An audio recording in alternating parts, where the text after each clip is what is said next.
No fucking way. I see it, bro. It's on the blockchain. It's on the blockchain, bro. Oh my No god! fucking way, Oh my nigga. god! Oh my god!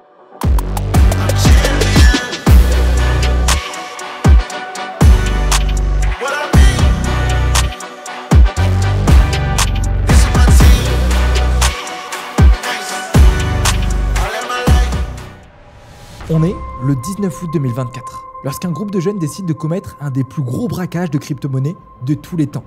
Et quand je dis gros, je parle de 230 millions de dollars. Oui, t'as bien entendu, ce sont 4100 bitcoins qui disparaissent en un claquement de doigts. Ces jeunes prodiges, tous réunis autour d'un seul objectif, hacker un type surnommé Genesis Creditor, une grosse tête en crypto et multimillionnaire qui est investi depuis des années dans le secteur. Alors, comment ces adolescents ont-ils pu hacker toute sa fortune en seulement quelques clics? Est-ce qu'on a affaire à des hackers avec des skills de codage dignes des meilleurs films de science-fiction? Et vous allez être étonné parce que pas du tout. Malone et ses potes n'ont pas piraté des systèmes. Ils ont fait quelque chose de bien plus intelligent que tout le monde peut faire, mais aussi bien plus dangereux. Ils ont hacké la nature humaine. C'est ce qu'on appelle l'ingénierie sociale. Et dans cette vidéo, on va tout décortiquer exactement. Comment ils ont fait pour voler ces millions de dollars en caleçon depuis leur ordi? Quelles techniques ils ont utilisées pour manipuler la victime? Puis, une fois les bitcoins volés, comment ils les ont transformés en cash pour que personne ne les retrouve? Et surtout, qu'est-ce que ces adolescents ont fait avec tout cet argent? Et comme vous allez le voir, ça va mal tourner. Ce qui s'est passé ce jour-là restera gravé dans l'histoire comme l'un des plus grands scams jamais enregistrés. Un groupe d'ados ambitieux décide de réaliser l'un des braquages les plus spectaculaires du monde des crypto-monnaies. Parmi eux, on trouve Malone Lam, 20 ans, Verchetal, 18 ans, Jean-Daniel Serrano, 21 ans, ainsi que deux autres de leurs potes dont les rôles étaient tout aussi cruciaux. Ils vivaient quasiment tous chez leurs parents dans les banlieues de Singapour et étaient considérés comme des geeks par toute leur famille. Normal, ils passaient leur journée sur leur ordi à magouiller des trucs sur internet sans jamais voir les heures défiler plutôt que d'aller à l'école ou de sortir en boîte comme les personnes de leur âge. Ce qu'ils faisaient sur internet était clairement illégal, mais c'était leur seul moyen de vivre convenablement. Ils créaient des arnaques, essayaient de soutirer quelques centaines d'euros, mais un jour, ils sont tombés sur le jackpot. Leur cible, un investisseur discret mais extrêmement fortuné, connu sous le pseudonyme de Genesis Creditor. Un Américain vivant à New York, propriétaire de 4100 bitcoins, soit une somme vertigineuse de 230 millions de dollars à l'époque. Genesis Creditor n'a pas été sélectionné au hasard. Le groupe l'avait soigneusement étudié, parce que comparé aux autres gros poissons des cryptos, il semblait confiant dans la sécurité de ses actifs, une erreur fatale que les voleurs allaient exploiter. La stratégie du groupe était simple et ingénieuse. Ils n'avaient pas besoin de pirater un système complexe ou de contourner des protections sophistiquées pour voler leurs victimes. Leur arme principale n'était pas un ordinateur, mais la manipulation psychologique, ou comme on l'appelle souvent, l'ingénierie sociale. L'idée, c'est contourner les barrières technologiques en exploitant des failles humaines. Le cauchemar commence pour cet Américain à 1h du matin par un simple message indiquant une connexion suspecte à son compte Google. Puis, Verchetal, un membre du groupe, alias Wiz, appelle l'investisseur et se fait passer pour un employé de Google Support. Avec un ton professionnel, il lui annonce une nouvelle inquiétante. Son compte Gmail aurait été compromis. Hello, sir. I am calling you because we have just detected a theft of your data from your Google account. La panique s'installe rapidement. Imaginez la peur d'un investisseur à l'idée que ses données personnelles, ses clés privées et ses millions puissent être en danger. Il venait d'avoir une semaine fatigante, il était tard et il faut le dire, Wiz jouait parfaitement son rôle. Alors, fatigué, Genesis se fait guider dans un faux processus de récupération de compte. Et Wiz lui demande de partager certaines informations sensibles pour vérifier son identité et protéger son compte. En réalité, il était en train de collecter des données cruciales telles que les mots de passe de Genesis et ses accès à d'autres services comme iCloud. Ces informations allaient devenir la base de leur plan. Le matin d'après, encore épuisé, l'investisseur reçoit un deuxième coup de téléphone. Cette fois de Jean-Daniel Serrano, alias Box. Ce dernier se fait passer pour un employé de Gemini, une plateforme d'échange de crypto-monnaies, celle où il avait une partie de sa fortune qui était garée, et d'un ton calme et rassurant, il prétend avoir détecté une activité suspecte sur le compte de l'investisseur. Avec une maîtrise de la situation impeccable, il demande à l'investisseur de fournir son code d'authentification à 2 facteurs. Pris de court et sous pression, Genesis lui donne sans se douter de rien. Sauf que ce simple code ouvre la porte maintenant de son compte Gemini, où une partie de ses bitcoins était stockée. Et c'est à ce moment-là que Malone Lam entre en scène avec la phase la plus machiavélique du plan. Se faisant passer pour un autre expert en sécurité, il contacte Genesis de nouveau et lui fait croire qu'il doit installer rapidement un logiciel pour renforcer la sécurité de son portefeuille.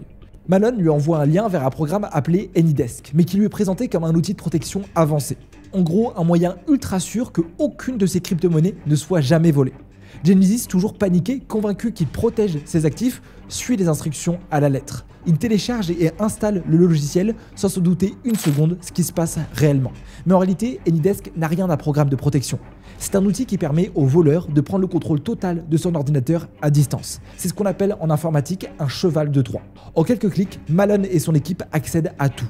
Ses fichiers, ses mots de passe et surtout les clés privées de ses portefeuilles Bitcoin. Avec ces informations, le groupe sait qu'ils ont seulement quelques minutes pour agir. Alors, le plus rapidement possible, 4064 Bitcoin, soit environ 230 millions de dollars, sont transférés hors du portefeuille de Genesis vers des portefeuilles contrôlés par les voleurs.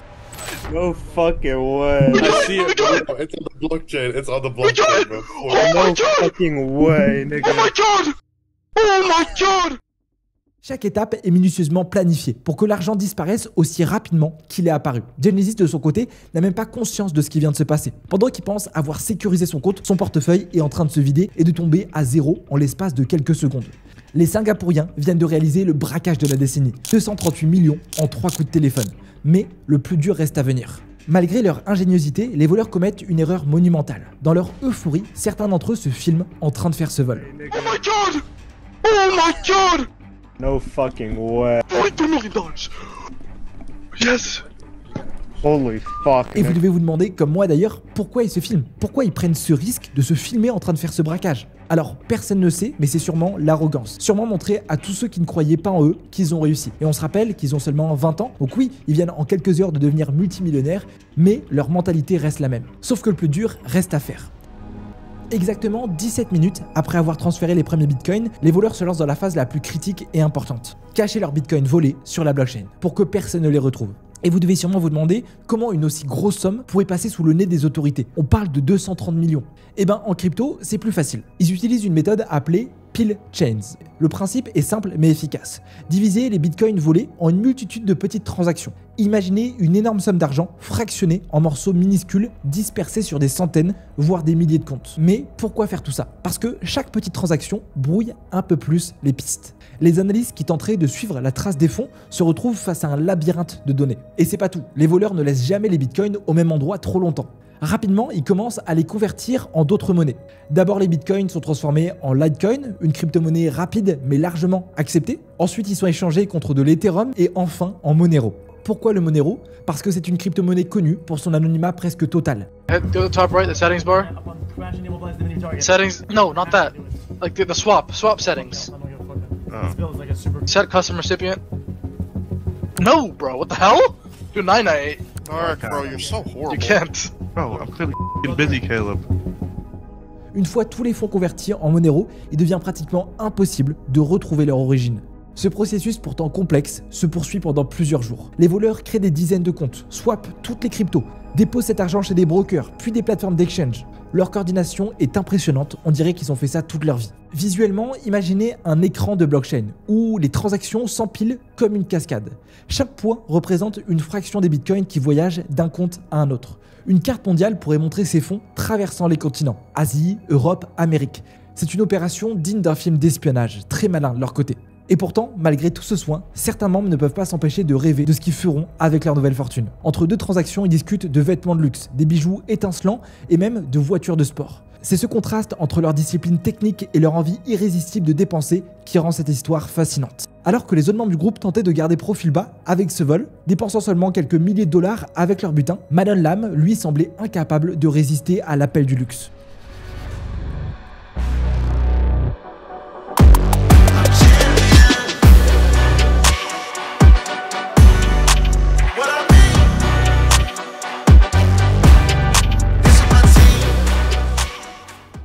Il voulait pas seulement profiter de sa nouvelle richesse, il voulait que tout le monde sache qu'il avait réussi. Il déménage alors à Los Angeles et il est plongé dans un train de vie où chaque instant est une célébration d'excès. Dès les premiers jours, Malone devient un habitué des clubs les plus exclusifs de la ville.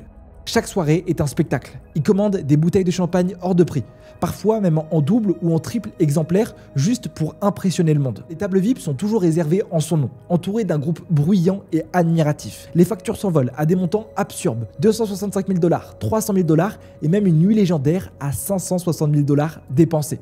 Tout cela pour quelques heures de fête et sur internet, des centaines de vidéos tournent sur lui. Dans les clubs, Malone est devenu une légende vivante. Les serveurs le traitaient comme un roi, les autres clients le regardaient avec une admiration mêlée d'envie. Les flashs de téléphone illuminaient chaque moment, immortalisant les scènes de décadence qu'il partageait volontiers sur les réseaux sociaux. Malone ne voulait pas seulement dominer à Los Angeles. En quête de nouveaux horizons, il loue un jet privé pour se rendre à Miami, où il fait encore monter les enchères. Là-bas, il s'installe dans une villa digne des plus grandes stars.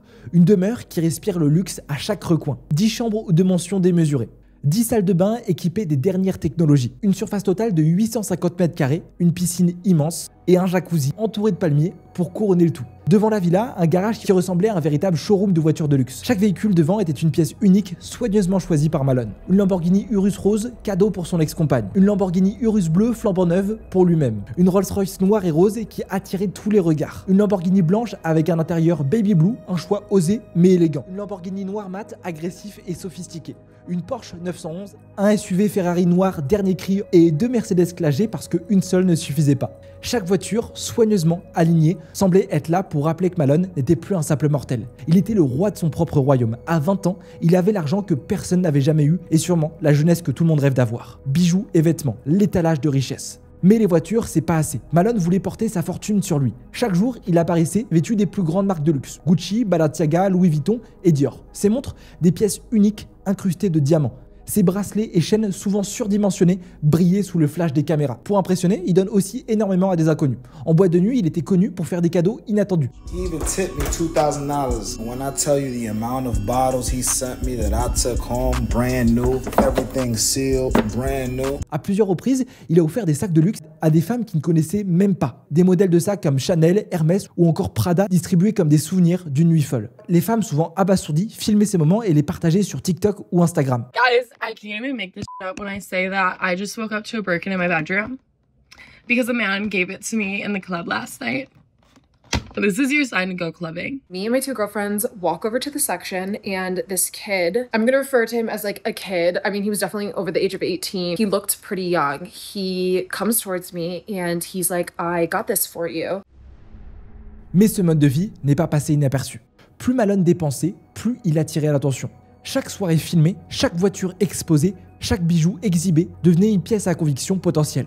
Sur les réseaux sociaux, ses exploits faisaient le tour du monde. Il était acclamé par certains, critiqué par d'autres, mais une chose est sûre, il ne passait pas inaperçu. Les rumeurs ont commencé à enfler. Dans les cercles les plus fermés de Los Angeles et de Miami, des murmures étaient de plus en plus insistants. Personne ne dépense autant d'argent sans une source douteuse. Comment ce gars de 20 ans a-t-il fait pour gagner autant d'argent? La légende de Malone Lam, bâtie sur le luxe et l'arrogance, a fini par attirer non seulement des admirateurs, mais aussi l'attention des policiers qui ont commencé à se poser des questions et faire son enquête sur lui sans forcément au début savoir qui il était vraiment. Pendant que Malone Lam dépensait sans compter, les enquêteurs travaillaient dans l'ombre pour démêler les fils de cette affaire. La blockchain, souvent perçue comme anonyme, a un avantage crucial. Tout y est public. Chaque transaction, chaque transfert laisse une trace. Avec les bons outils, il est possible de suivre ces mouvements comme des empreintes laissées dans la neige. Les agents ont commencé par analyser les adresses Bitcoin utilisées pour les transferts. Ils ont repéré des schémas suspects grâce à des logiciels spécialisés. Ces programmes leur permettent de voir comment l'argent était déplacé. Rapidement, ils remarquent des anomalies. Certains transferts reviennent toujours à des adresses spécifiques. C'était un premier indice. Le plan des voleurs était bien pensé, mais ils ont commis une erreur. Jean-Daniel Serrano, alias Box, a utilisé la même adresse Bitcoin pour plusieurs transactions. Ça peut sembler anodin, mais pour les enquêteurs, c'est une faille énorme. Grâce à ça, ils ont pu relier plusieurs comptes entre eux. Mais c'est pas tout. Dans leur excitation, les voleurs se sont filmés. Dans ces vidéos, on les voit célébrer leur réussite, parler entre eux et même mentionner leur nom. We're done! We're done! I was passing out! Ces images ont fini entre les mains des enquêteurs qui s'en sont servis pour reconstituer l'équipe derrière le braquage. Avec ces indices, les enquêteurs et le FBI ont intensifié leur travail. Ils ont collaboré avec des agences à travers le monde car les voleurs avaient utilisé des plateformes d'échange dans plusieurs pays. Les preuves s'accumulaient, des transactions étranges, des dépenses énormes et des noms qui commençaient à apparaître. Chaque mouvement de Malone était suivi de près. Chaque voiture achetée, chaque soirée en boîte, chaque bijou affiché sur les réseaux devenait une nouvelle pièce à charge dans le dossier. Surtout que la plupart de ces achats étaient faits en Bitcoin. Tôt le matin du 19 septembre 2024, l'opération commence. Des équipes du FBI débarquent à la villa de Malone Lam à Los Angeles. La scène est digne d'un film. Des voitures noires bloquent l'entrée. Des agents armés prennent position et frappent la porte. À l'intérieur, Malone est réveillé brutalement.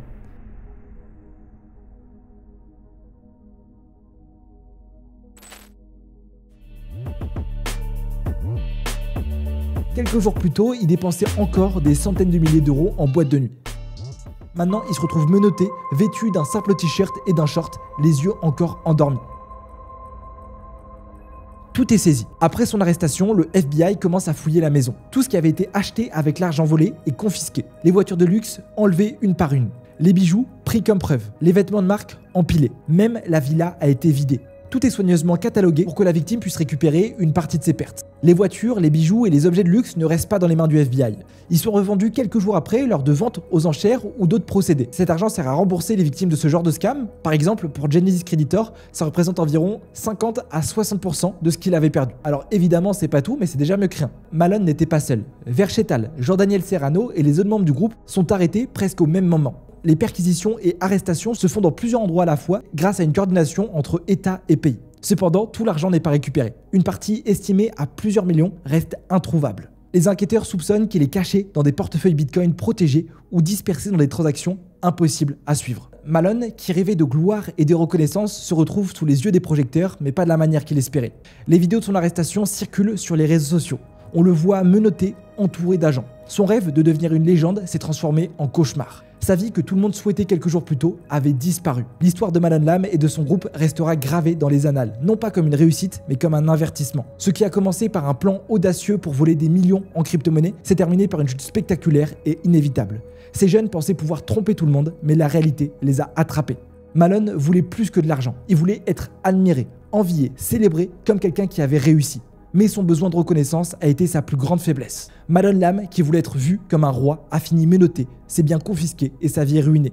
Cette histoire est une mise en garde, mais aussi un miroir de notre époque. Dans une quête effrénée de succès et de richesse, combien de personnes finissent par tout perdre en oubliant les bases? La discrétion, l'humilité et le respect des règles. Qu'est-ce que vous pensez de cette histoire? Est-ce que vous pensez qu'il aurait pu éviter ce piège? Et surtout vous, est-ce que vous auriez fait la même chose si vous aviez eu tout cet argent? Je serais curieux de savoir ce que vous en avez pensé dans les commentaires. Merci d'avoir regardé cette vidéo jusqu'au bout. Mettez votre meilleur pouce bleu et abonnez-vous si vous voulez plus d'histoires comme ça. Et puis si jamais vous voulez aller plus loin dans le monde des crypto-monnaies et du trading, je vous invite à cliquer sur le premier lien en description pour avoir accès à mon groupe privé. Sur ce les amis, très bon trading à vous. C'était Casper, c'était un plaisir. Ciao!